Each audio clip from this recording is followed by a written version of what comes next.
नमस्कार साथियों, आपका स्वागत है आपके अपने आध्यात्मिक परिवार यूट्यूब चैनल में।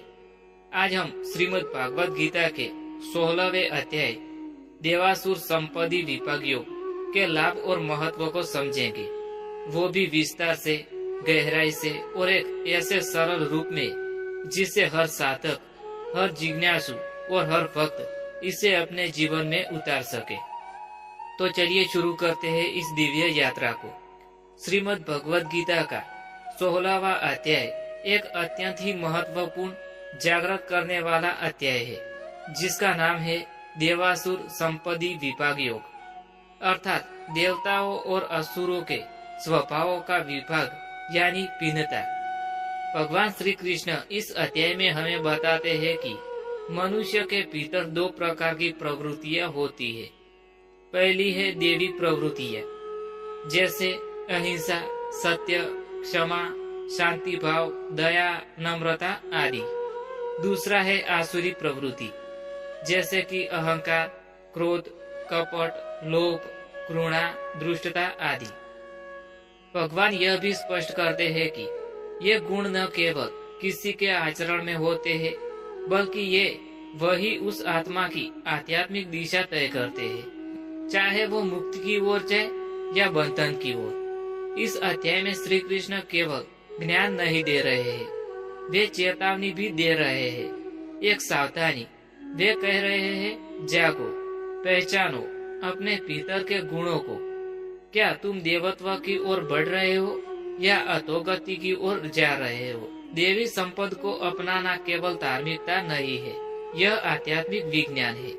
आइए समझते हैं देवी गुणों के लाभ को। पहला लाभ है आंतरिक शांति और संतोष। जब व्यक्ति अहिंसा, सत्य, क्षमा और दया को अपनाता है, तब उसके भीतर का द्वंद्व समाप्त हो जाता है, जीवन सरल हो जाता है और मन शांत रहता है। दूसरा लाभ है मुक्ति का मार्ग प्रशस्त होता है। गीता कहती है, देवी संपद विमोक्षाय बिन तान्यासुरी मता, अर्थात देवी गुणों से व्यक्ति मुक्ति प्राप्त करता है। तीसरा लाभ है समाज में सम्मान और श्रद्धा। एक देवी गुणों वाला व्यक्ति स्वाभाविक रूप से सभी का प्रिय बनता है, उसके विचारों में गहराई होती है और जीवन में उद्देश्य होता है। चौथा लाभ है स्व परिवर्तन की शक्ति। जो व्यक्ति देवी गुणों को साधता है, वह धीरे धीरे अपने भीतर के कष्टों को भी वरदान में बदल सकता है। ऐसा व्यक्ति कर्म करता है पर कर्म में बंधाता नहीं है। पांचवा लाभ है ईश्वर की कृपा प्राप्त होती है। भगवान स्वयं कहते हैं कि मैं उस भक्त के हृदय में बसता हूँ जो नम्र है, क्षमाशील है और समभाव रखता है।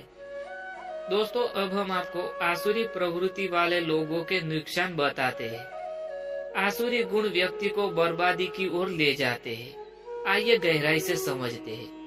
पहला नुकसान है अहंकार, विनाश का बीज। मैं श्रेष्ठ हूँ, मेरे जैसा कोई नहीं है। इस प्रकार की सोच इंसान को विनम्रता से कोसों दूर कर देती है। गीता में कहा गया है कि अहंकार और घमंड से व्यक्ति सत्य से भटक जाता है। दूसरा नुकसान है क्रोध, ज्ञान का नाशक।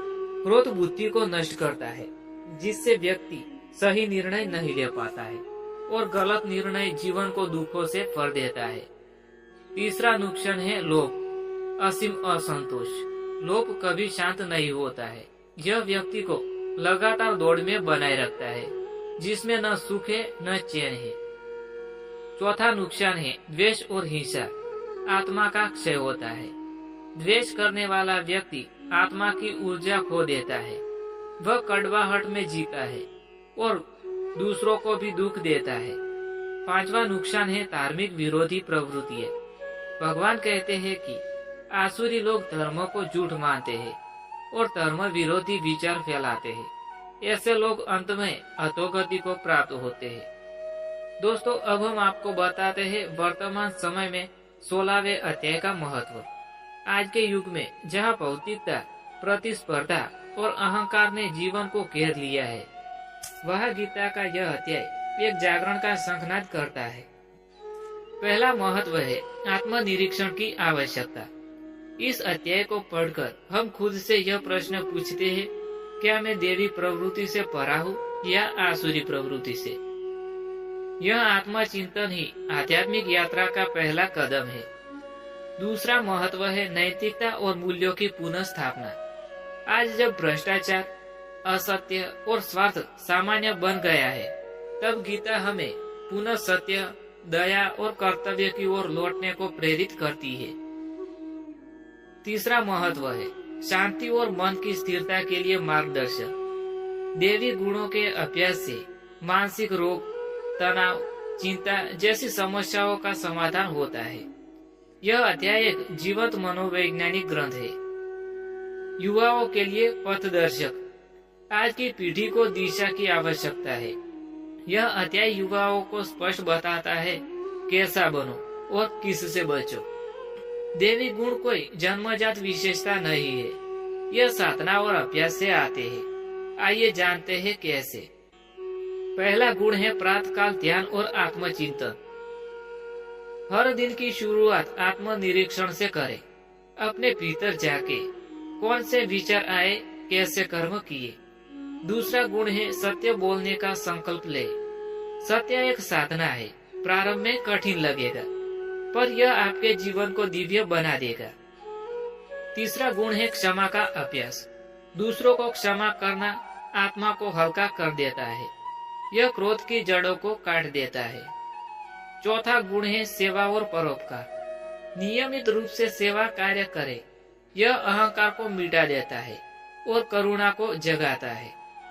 पांचवा गुण है सत्संग और गीता पाठ। गीता को नित्य पढ़े और सुने। यह आपके मन और विचारों को शुद्ध करेगा। छठा गुण है ईश्वर में श्रद्धा। श्रद्धा वह जड़ है जिससे सारे देवी गुण फलते हैं। भगवान पर अटूट विश्वास रखें। तो साथियों, गीता का यह अध्याय केवल एक धार्मिक उपदेश नहीं है, यह मनुष्य के भीतर देवी और दानवों की पहचान का आईना है। यह अध्याय हमें बताता है कि मुक्ति कोई दूर की बात नहीं है, वह हमारे गुणों और विचारों की दिशा है। जिसने देवी गुणों को अपनाए, उसके लिए यह एक संसार तपोभूमि बन जाता है, जहाँ हर कर्म सेवा, हर विचार पूजा और हर श्वास ईश्वर का स्मरण है।